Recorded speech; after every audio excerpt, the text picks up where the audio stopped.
you. We were talking about Dorothy Daniel. Tell me, what was her vision for the station? Wasn't just Dorothy Daniel. I have to say this for about 5 women who did all of the work to get WQED on the air. She had a group of friends who knew everybody and knew how to get money, and one was an art, Anita Morgenstern, and I forget the name of the other lady, 2 other ladies. But they did everything that had to be done. And the problem was she was a woman. Now here's where your woman thing comes in. We have a couple of very nice clubs in Pittsburgh where women are not allowed. And these are the places, the Duquesne Club or the PAA, whatever, where the men go and collect the money or, you know, help each other. And she was never allowed to be part of that, so they wouldn't let her be station manager. They put her on the board once we got ready to go on the air, and they brought in another man to be station manager. What was his name? His name was William A. Wood, I think. I don't remember the middle initial quite well, but William Wood was his name. And he was kind of dopey. Well, I shouldn't say that, I guess. But he just didn't seem to get the idea. He was a figurehead. And Mrs. Daniel still continued to do everything. Well, he got, Fred Rogers, I met him. I was working on the children's program, and I was working on a game show called The Greeks Had a Word for It. And he stopped by my desk, and he said, I just got a brochure for some games. Maybe you might want to look at them. It might help you with your game show idea. He said, I have it in my office. He was coming back from lunch, I think, and I really had never met him, you know. It was hello, hello, that kind of thing. So I went into his office, and he gave me the brochure, and he started to ask me what my plans were for the children's program, what had I'd been thinking of doing. So I started to tell him what I wanted to do, and he said, oh, that's something I've always wanted to do too. And we started to talk about animating furniture. We were going to get furniture and make them move and talk, and they would live in an attic situation. It was going to be called It's a Small World. And he had a stuffed horse that he was going to let me use called I Know. And all I Know ever said was, I know, you know. And then he had a ventriloquist stomach called Hisher Boop Trunk.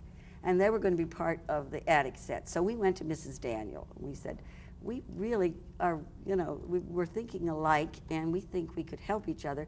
Could Fred, he was going to be a producer anyhow, could he work on the children's program? And she said, oh, yes. And Mrs. Daniel was always, you know, she'd let you do almost anything. She was so wonderful. We had a staff meeting once a week on Mondays, and the janitor was invited. Everybody sat around this big table. It was an old mansion that was the first WQED, beautiful old house. And anybody's ideas, you know, you could talk about anything, you could suggest anything, and she would agree with everybody, you know. Most of it didn't get done, but much of it did. What she did was give you the enthusiasm you needed to get that station on the air, because they weren't paying you all that much. And Pittsburgh only had one television station, and they didn't want the second station to be educational. They wanted another. They wanted NBC, CB. We used to do that when we were on the Children's Corner. We were sure we were going to go to the network. We just knew. I always knew these things, you know. But anytime anybody would mention a network, the whole staff, we had high school kids working with us, we'd all get up and we'd go, ABC, CBS, NBC, and Dumont. It was just kind of a slogan, you know, or a cheerleading song. Nobody could ever say the word network without everybody rising and doing that. It was a wonderful place to work. I think those probably were the happiest years. I hated Saturdays and Sundays because I couldn't go to work. We got wonderful mail. We had just the best and the brightest young people around us, and we were allowed to create. We could do what nobody, well, Mr. Wood was kind of strange. Now Fred Rogers, you know who Fred Rogers is. Do I have to explain Fred Rogers? Fred could speak French fluently. In France, they thought he was French. So what did they want us to do? Teach Spanish. What did they give us to put on the air? This is their big contribution to our program. German, German program. Hassen Pfeffer, what was the name? Eins, zwei, drei, yes. That, they had done it at Ames, And so they had this tape, and they were able to get it for nothing. So they gave it to us. And this is where we learned to ad lib. This is where we learned right on television how to do television. Because I would introduce Eins, zwei, drei, and I would smile into the camera. I would try to say something clever about learning the German language. They'd put it on, and it was supposed to run for 10 minutes, whatever, and it would break. The film would break every single time. Something would happen to that film, and I would be standing there. Well, they either couldn't get it hooked up, so Daniel would come out of the little hole, and he would talk to me until they got the film started. And so we had to just stand there because they never got through. I don't think they got through one whole episode of Eins, zwei, drei without something happening to it. But that's where Daniel and I got to going into these lively discussions about eating lettuce with a spoon, how it doesn't taste the same, you know, or ice cream with a fork, and just whatever came to our heads. Before that, let's talk a little bit about the first broadcast from WQED. That was April 1st, 1954, and we had already had plans for a club, Team Tigert organization. We hadn't done our first hour-long program. I don't remember too much about it. We had a very long-winded representative of the FCC, I think, Frieda Hennig, and she made a very long speech, and I got blamed for it. Why was that? Well, I was the secretary to William Wood, see, and in the dressing room, I must have said something about, are you going to talk? Or I don't know, what are you going to do? Or what, I don't know what I said. She took whatever I said to mean speak for 20 minutes. How that came about, I don't know. But when she got called down for it afterwards, she said, well, that lady told me, that girl told me I could speak. I didn't say that. I don't know what I said that gave her that impression. But Mr. Wood really chewed me out about that. Somehow it was my fault that she talked for 20 minutes. They had to come and get her, take her off. But I don't remember too much about that opening night. I think Leland Hazard was there. He was the guiding light also of educational television in Pittsburgh. He was chairman of the board. He was an attorney for PPG. And I think he had the idea for educational television. And he was the one who found Dorothy Daniel and told her, do what you have to do to get this get this started. Talk about the first Children's Corner, the first broadcast. That was the longest hour that I can remember. I really, we had it planned out pretty well. The Children's Corner was a marvelous program. It was probably the best children's program anybody has ever done because it had something for everybody. And we were aiming at the 8 to 12-year-old. So we had a club, and we stole from the Boy Scouts and the Girl Scouts. We got their handbooks and found out what it was that made a good club, and so we used some of those rules. We had our own songs. Fred wrote music and I wrote lyrics, so that worked. We just worked very well together. How many of the songs had you done before you even went on camera? Oh, I guess 4 or 5, not all that many. We did the Y High song, the opening song, and we did the Je suis un tigre apprivoisé. We just had these wonderful, optimistic notions of what television could do. So we decided to teach French, even though they wanted us to do Spanish and they had saddled us with German. So we would have, Grandpere came in a box. He was sent to Daniel as a present. Daniel had a pen pal in Paris. And all the puppets were created right on the air.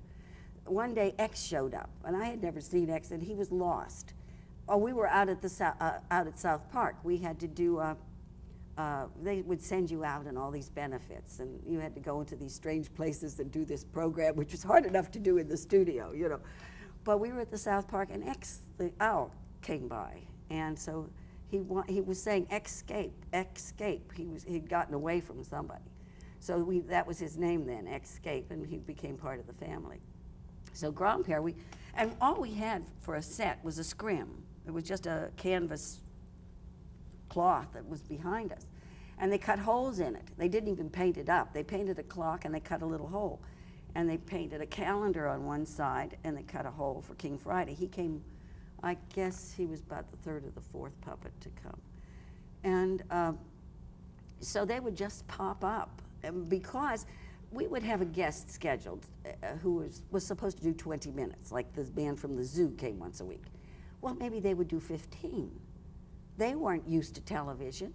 And all of a sudden there's 5 minutes that we had to fill. And that's when Fred and I would take up the time with these conversations or the plot. That's when we started to have plot. Our only budget, we were given, you want to know what we were given? 1 legal pad a season. Yellow tablet. That was it. That's the only budget we had for the program. And we used it very carefully. We would do 1 rundown a day on this sheet of paper because that's all we had. Excuse me. So the first program was full of things we had scheduled, like maybe the Zoo Man was on that program. We eventually had somebody from the Pittsburgh Symphony once a week come in with his instrument, talk about it, play it. We had a magician come in and teach the children magic. We had a man teach Morse code. We had a tap dancer. We had aerobics before aerobics was big. We showed them how to make pizza before anybody had ever heard of pizza. It was that type of program. The parents could watch it with the children. Little children loved the puppets. The older children learned something. We had a craft lady twice a week, I think, and she showed us how to make some very nice things. And a contest. We had a contest once a week, and the children would send in entries, make a picture and be sure there's a paper clip on it, or make something with a toothpick on it, or here's an S, now make a picture out of it, you know, that type of thing. So we were, and they sent us their pictures and letters, and we read them. We had a big book called the Scrapograph, and we put the children's pictures on it, or the things that they drew. And so they were part of our program. We got a lovely letter not too long ago from a lady who said that we were such a good influence and how much she enjoyed and looked forward to that hour every day. And the mothers that I meet now say that I was such a good babysitter. They could trust their children to watch the Children's Corner. They knew they were not going to learn anything they weren't supposed to know. As a host, what were you thinking about, or who did you think your audience was that you were speaking to? I always talked to one person. I always talked to a friend. Fred learned that from Gabby Hayes. I don't know whether he told you that story. Excuse me. But he told it to me, and it made great sense. You know, why should you look into a box of some sort, the big box in those days, and think of 200,000 people out there and get scared at who might be watching you? Think of somebody who wants to. I always wanted to communicate. I couldn't wait to get on the air to tell people what I had just learned. Fred used to say, in one ear and out her mouth, because that's the way it was. I didn't even bother to check things out sometimes. You know, somebody said, the Prince of Wales does needlepoint, so I'd go on the air and tell everybody. And we would get called down. I remember we gave the wrong information for the lights that flash. We have a red light for storm warnings on top of one of the buildings, and a blue light. Well, the president of the company was watching that day, and I told the wrong sequence, you know, it's this or that, whatever. And we got a telephone call immediately from somebody who said, that's wrong, go back on the air. And then one time we didn't want to leave. We were having such a good time. And I kept saying, no, I don't want to go. I don't want to go. I want to do more. I want to stay here. But they took us off the air, of course. And the switchboard lit up with little kids. Let her come back on. That wasn't nice. So we were really a part of the community. Did you think of yourself, when you went on camera, did you go on as yourself, or did you think you were acting, or how? No, I was myself. Yeah, I was Josie Carey. One of the things the children liked, sometimes I would wear a sheath. It was very hard to dress. I couldn't wear anything provocative. I couldn't wear stripes or checks, or I couldn't wear black. I couldn't wear white. So I would have a couple of little sheath dresses, and I had some collars that I would put on. And I had one that was a jeweled collar. And I'm very animated. I was very animated in those days. And the collar would move. And I would call it my traveling collar. And the children who came to the program, they used to sit in a gallery, a glassed-in balcony where they could watch the program. They weren't on the program. And the one little girl said to me once, she said, oh, I was hoping you were wearing your traveling collar. You know, so the traveling collar got to be one of our jokes. Did you have to wear any special kind of makeup in No, those days? I never put makeup on, just what I wore every day. I don't know whether it looked good or not. I can't say I was a raving beauty. I always said I had 4 good notes and a smile, and I got through all of this with that. How about the cameras? How conscious were you of those? I can't say I was actually conscious of them. Once we got started, we would get into really fun things. And I was more aware of what the other people weren't doing. I had to be sure to time what I was saying so that one camera could leave me and go to the other end of the studio. It was the strangest layout. It was like they were giving us an obstacle course. They would put our set here, and then they would put the zoo people or the craft people at the very other end of the studio. And then Fred would be, and they'd put the organ someplace else, you know. So Fred would be behind me talking to me as Daniel. And then he had to run to the organ. And that's where he started to wear the sneakers. And he would hold his pants so his change wouldn't jiggle. And he would run, so I would see Fred running back, and I could just time it till he got to the organ, you know. And then he would start the intro to the song, and then I would sing a song, you know. But everything, my awareness of the cameras was where are they and where should they be? And are they going to get, and every once in a while the person who was down at the other end would just say goodbye, and both cameras would be there. And you'd see the cameraman come like crazy down the other end of the studio and try to get to me right away. And then I had to think of something to say because they hadn't taken as much time as they were supposed to. But we had a bird that got loose once up in the rafters. We couldn't get it down, and the whole program, it would squawk, you know. It was up there. We kept trying to get that bird down. At KDKA, they had a lion get loose once. And in Mr. Rogers' Neighborhood, I was, Emily Brontosaurus was my name. And I was supposed to bring in a friend from the zoo every time I was on. So we had a lion cub, and the lion cub got spooked by the lights or the noise or whatever we were doing, and it went for me. And fortunately, I had a big tail, and it clawed into the tail, and Fred jumped in front of the lion and distracted it, and then it went for Fred's sweater. And they stopped the tape, of course, and the man from the zoo came and got the lion cub. But with the claws, he could have done me serious damage, and Fred too, but got saved from that. Who were some of the other people that worked on the show with you? Well, as I said, we had volunteers for the most part. We would probably drag in anybody who would come in and do 10 minutes for us, because toward the end, it was really kind of hard to find the right people doing the right things. But we had a lot of wonderful guests. Johnny Carson was one of our guests once. Do you remember what he did? He was in town to do see, we were always involved in raising money. And we had a telethon going on at WQED, and I think he was a friend to somebody on the staff, and they had talked to him. He hadn't become, he was already a star, but he hadn't replaced Jack Parr yet. He hadn't been the Tonight Show host yet. So the question I asked him was really bright: what's Jack Parr really like? You know, that certainly wasn't something he wanted to talk about, but he talked to the puppets. I don't remember him as being, he certainly wasn't funny, but you know, he was just a nice, gentle man. Another man who was very timid was Charlie Schultz. He was the Peanuts creator. And he was Charlie Brown. I mean, he just seemed like he was afraid to, you know, be part of it. He didn't know what to say and wasn't sure he should be there, you know, that type of thing.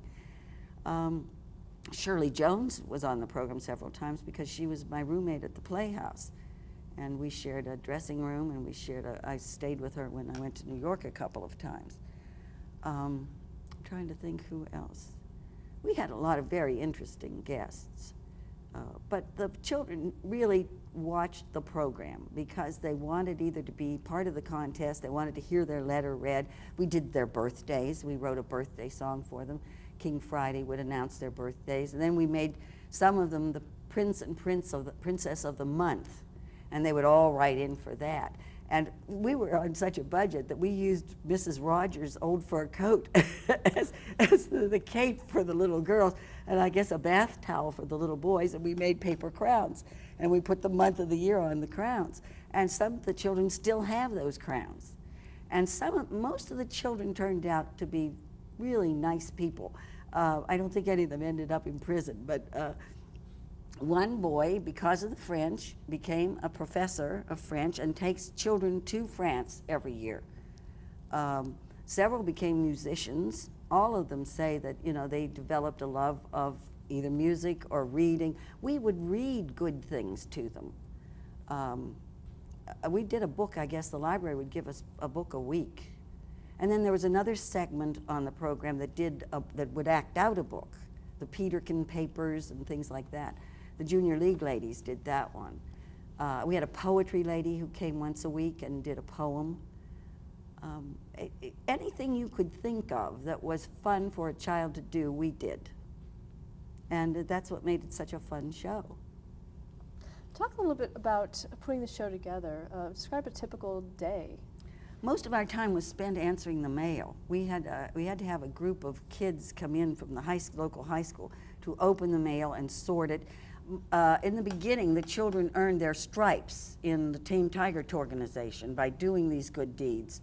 And we had a big tiger that they put on their walls, and they colored in the stripes as they earned them.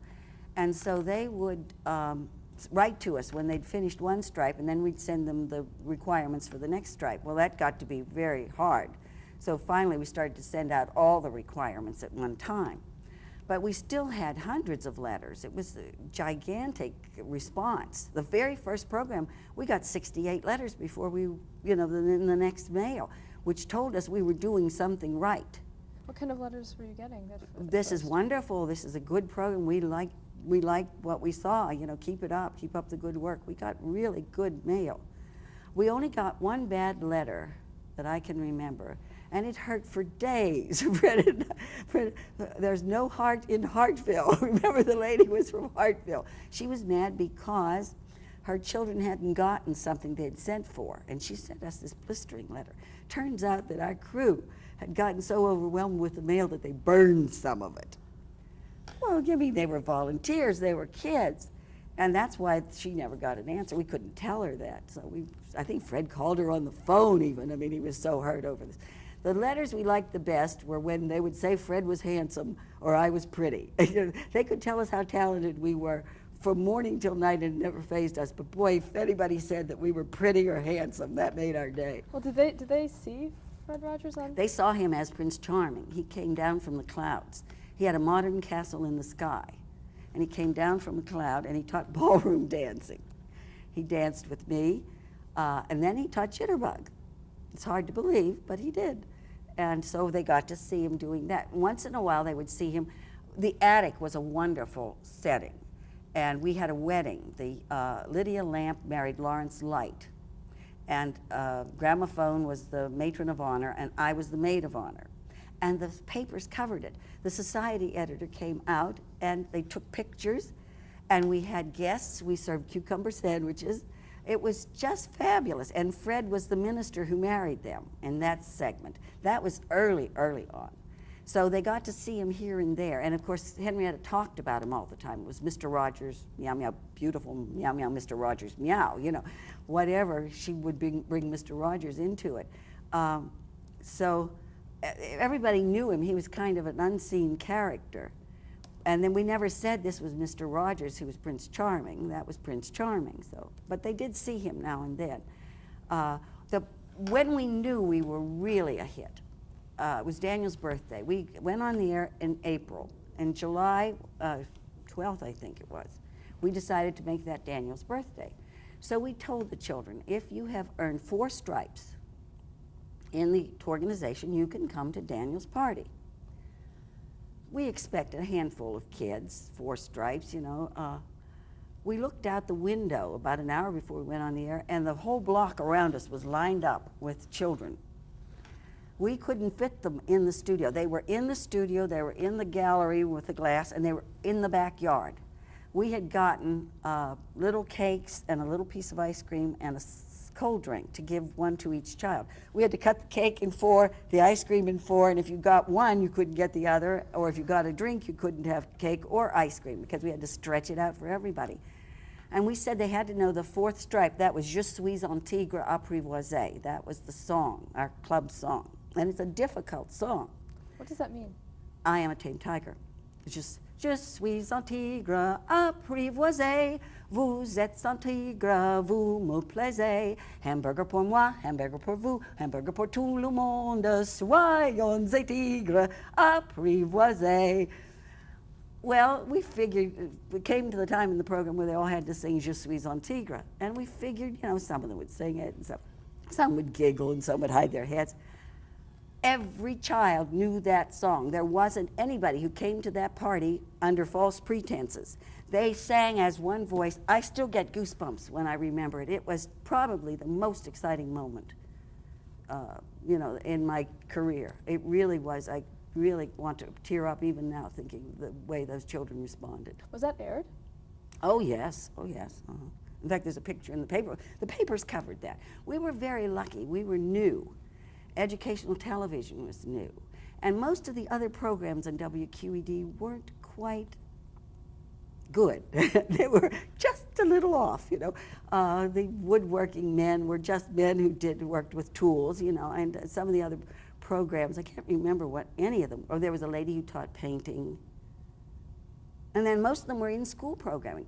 So if they wanted to talk about WQED and say something nice, they would say it about the Children's Corner. And most of the people at the papers would watch because they knew Mrs. Daniel. She had been with the Sun Telly, and her husband was the editor. And they were all kind of, you know, very interested to see what was going to happen with this station. And fortunately, they liked us, and so they would always print.